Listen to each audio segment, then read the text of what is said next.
खतरनाक और घातक कोरोना वायरस से डरी दुनिया पर अब एक और वायरस का साया मंडराने लगा है। वैज्ञानिकों ने अगली महामारी क्या होगी उसका पता लगा लिया है कि ये महामारी कैसे, किस जीव से और किस देश से फैलने की आशंका है। वैज्ञानिकों ने बताया कि कैसे अगली महामारी को टाला जा सकता है।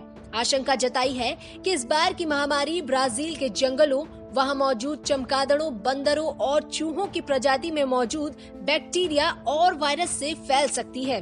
रिसर्च में पता लगाया गया कि ब्राजील के मोनास स्थित फेडरल यूनिवर्सिटी ऑफ अमेजोनस के बायोलॉजिस्ट मार्सेलो गॉडो और उनकी टीम को हाल ही में कूलर में 3 पाइड टैमरीन बंदरों की सड़ी हुई लाश मिली। किसी ने इस कूलर की बिजली सप्लाई बंद कर दी थी, जिसके बाद बंदरों के शव अंदर ही सड़ गए। मार्सेलो और उनकी टीम ने बंदरों से सैंपल लिए और उसे फियोक्रूज अमेजोनिया बायोबैंक लेकर गए। यहाँ पर उनकी मदद करने के लिए जियोलॉजिस्ट एलेजेंड्रा नावा सामने आई। उन्होंने बंदरों के सैंपल से पैरासिटिक वर्म्स, वायरस और बाकी संक्रामक एजेंट्स की खोज की। एलेजेंड्रा ने बताया कि जिस तरह से इंसान जंगलों पर कब्जा कर रहे हैं, ऐसे में वहां रहने वाले जीवों में मौजूद वायरस, बैक्टीरिया और पैथोजेंस इंसानों पर हमला करके संक्रमण फैला रहे हैं।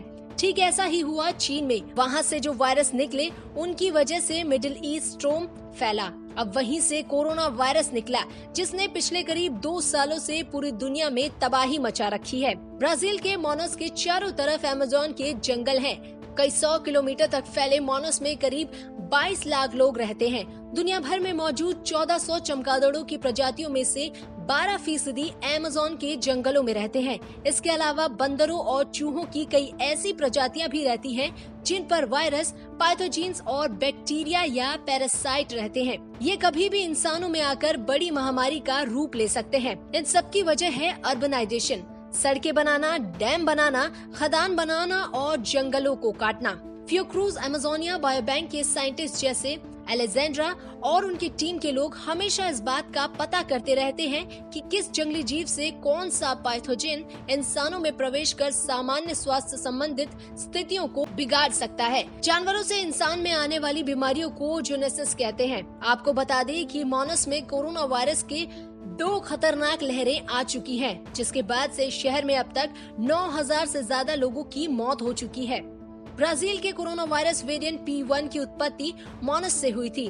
फियोक्रूज अमेजोनिया बायोबैंक के लैब में फ्रिजों में 100 से ज्यादा जंगली जीवों के शरीर के तरल पदार्थ, मल, खून और बाकी चीजें रखी हैं। यहाँ पर करीब 40 से ज्यादा प्रजातियों के जीवों के अंग अवशेष भी हैं, जिनमें ज्यादातर बंदर, चमगादड़, चूहे और स्तनधारी जीव हैं। एलेजेंड्रा नावा का कहना है कि अगली महामारी इन्हीं जीवों के शरीर में रहने वाले बैक्टीरिया, वायरस आदि से फैलने की आशंका है।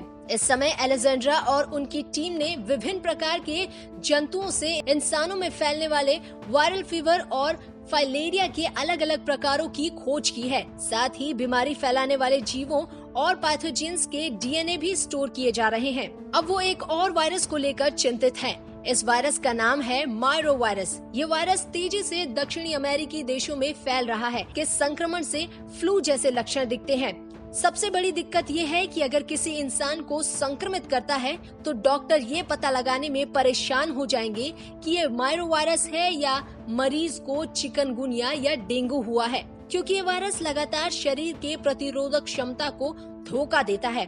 एलेजेंड्रा ने कहा कि ब्राजील में अगला सबसे बड़ा मायरो वायरस का खतरा है। बंदरों में फाइलेरिया के नेमेटोड्स मिले हैं। साथ ही जीका और चिकनगुनिया के वायरस भी इन बंदरों में हैं। ब्राजील में जीका वायरस इंसानों से बंदरों में वापस गया था। एलेजेंड्रा ने कहा कि मोनास के टैमरीन बंदरों में फिलहाल ऐसे वायरस नहीं है, लेकिन ये बंदर कभी भी इंसानों को खतरनाक तरीके से संक्रमित कर सकते हैं। हालांकि मच्छर जीका जैसे वायरस इंसानों को संक्रमित कर सकते हैं।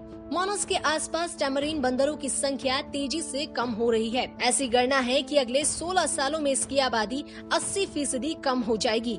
अगर किसी तरह का वायरस फैला तो ये और भी जल्दी खत्म हो जाएंगे।